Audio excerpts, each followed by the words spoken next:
ஏதோ ஒரு மூலையில ஏதோ ஒரு இடத்துல இருந்த ஒரு ஆளை கூட்டு வந்து ஆசிரியர் பெரிய ஜாதியாக. அப்ப நம்மளுக்கு நம்பிக்கை இருக்குதா இல்லையா? நிச்சயமா நம்மளுக்கு நம்பிக்கை இருக்கு. ஒண்ணுமே இல்லாத என்ன தேவன் ஆசீர்வதிச்சாரா? ஒரு நாள் ஒரு நாள் ஒண்ணுமே இல்லாம அழைக்கிறார் ஆசீர்வதிக்கார். அப்ப நம்மளுக்கு நம்பிக்கை இருக்கு. நம்மள ஒண்ணுமே இல்லாம தேவன் சொல்றார், கிறிஸ்துவுக்குள் உன்னதங்களிலே தேவனுடைய சகல ஆசீர்வாதத்தாலும் நம்மை ஆசீர்வதித்து இருக்கிறார். ஒன்றுமே இல்லாத நம்மளுக்கு நம்பிக்கை அபாரமா அபாரமா இருக்குது. உன்னத சகல ஆசீர்வாதத்தாலும் நம்மை ஆசீர்வதித்திருக்கிறார். அதே போல் சொல்றாரு, ஆபிரகாமுக்கு உண்டான ஆசீர்வாதம் இங்கெல்லாம் என்ன ஆச்சோ அதே நம்மளுக்கு ஆகணும். சொல்றாரு, ஆபிரகாமுக்கு உண்டான மனத்தில் தூக்கப்பட்ட எவனும் சபிக்கப்பட்டவன் எழுதியிருக்கிறபடி கிறிஸ்து நமக்காக சாபமாகி நியாயப்பிரமாணத்தின் சாபத்துக்கு நம்ம நீங்களாக்கி மீட்டுக் கொண்டார். எதுக்காக? ஆபிரகாமுக்கு உண்டான ஆசீர்வாதம் கிறிஸ்து இயேசுவுக்குள் புறஜாதியார் நம்மளுக்கு வரும்படி. ஹலோ, அப்ப ஆபிரகாம் பாப்பா எது சொன்னதுல இருந்தாரு? நம்மளை போலவே இருந்தார். சொல்லுங்க, என்ன போலவே இருந்தார். வந்தாரு. அப்புறம் பார்த்தா இந்த வசதியெல்லாம் காட்டி அவங்க உரைகள் என்ன பண்ணுவாங்க, வெளியே சொல்லாம அப்படியே மூடி மறைச்சு அவங்க நல்லா போகணும் கண்டிப்பாங்க. அப்ப இதுல என்ன பண்ணோம்,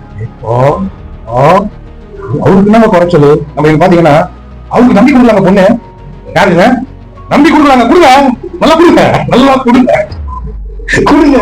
என்கிட்ட 2 பொண்ணு இருக்கின்ற கொடுங்க கொடுங்க கொடுங்க.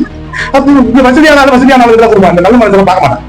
அந்த வசதியான பாக்குறேன் ஒரு பொண்ணு பாவம் கோடி கணக்குல வரதட்சணை கொடுத்து லேண்டெல்லாம் கொடுத்து காரு அது இதெல்லாம் கொடுத்து பொண்ணை கல்யாணம் பண்ணிட்டு அந்த பொண்ணு வாய்ஸ் மைல சொல்லு, அப்பா என்னால இருக்க முடியல, என்ன மன்னிச்சிருங்க சொல்லி செத்து போச்சு. குடு, நல்லா குடு குடு குடு குடு குடு, நல்லா கொடுப்பா, குடு குடு, வசதியை பார்த்து கொடு, குடு. ஆத்மாவை பாத்தியா, ஆவிய பாத்தியா, அதெல்லாம் எனக்கு கண்ணே தெரியல. குடு போது வேற வந்தமா பாது. இங்க ஆளு ஆத்மாவில ஒண்ணுமே இல்லை, ஆவிலே ஒண்ணுமே இல்லை, சரீரத்துல ஒண்ணுமே இல்லை. ஆபிரகாம் கொஞ்சம் கொஞ்சமா சொல்லுங்க, கொஞ்சம் கொஞ்சமா தூக்கிட்டு வர மனுஷன், கொஞ்சம் கொஞ்சமா தூக்கிட்டு வர சீமானா ஆவறான், வெளிப்பிரகாரமா ஆவறான். அப்புறமா அவனுடைய குணங்கள்லாம் அப்புறமா கொஞ்சம் கொஞ்சமா மாறுது. ஒரு இடத்துல வந்து சொல்றாரு, தேவனை தரிசனம் சொல்றாரு, நான் சர்வகுணம் உள்ள தேவன், எனக்கு முன்பாக என்ன பண்ண உத்தமமா இருக்கு கேரக்டர் மாத்திர உள்ள ஆத்மாவும் ஆவியை என்ன பண்றாரு, கல்டிவேட் பண்றாரு. இந்த வசதியெல்லாம் கொடுத்துட்டு நானே ஆபிரகாம படிச்சுட்டு வரும்போது ரொம்ப முக்கியமானது ஆபிரகாம் கிட்ட நான் கவனிச்சுக்கிறேன். அவன் எங்கெல்லாம் ஒரு இடத்துக்கு போறானோ அங்கெல்லாம் தேவனை முதல்ல ஆராதிக்கிறோம், தேவனை தொழுது கொள்ளணும், பலிபீடத்தை கட்டி தேவனை தொழுது கொள்ளணும். அதைத்தான் நான் பார்த்தேன். அப்போ எல்லா இடத்துலயும் தேவனை முன்னிலைப்படுத்தி தேவனை ஆராதிச்சு தேவனுக்கு கனத்தையும் மகிமையும் சொல்லுறான், தேவனை நம்பி இருக்கான். போன இடத்துல எல்லாம்